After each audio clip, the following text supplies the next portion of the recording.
В Ингушетии свои двери для избирателей открыли 142 участка. Люди активно приходят и голосуют. Перемещаемся на 812-й УИК селения Алкун. За ним закреплено более 400 избирателей. За первый день проголосовало подавляющее большинство жителей. Созданы все условия комнаты матери и ребенка, отдыха молельная. Все, чтобы можно было прийти и с комфортом проголосовать. Вчера проголосовал уже 49,7%. Людей всего прописано по сельскому поселению Алкун 489. Посещаемость очень хорошая, люди очень хорошо приходят. Никаких нарушений у нас на данный момент нету. Условия созданы и для инвалидов, и для всех, кто приходит.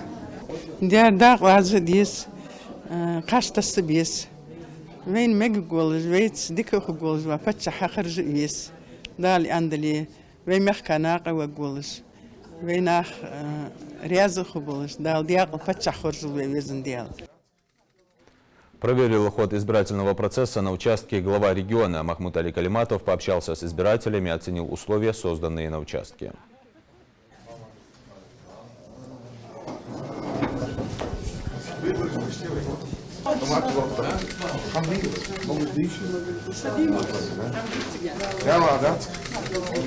Очень серьезно.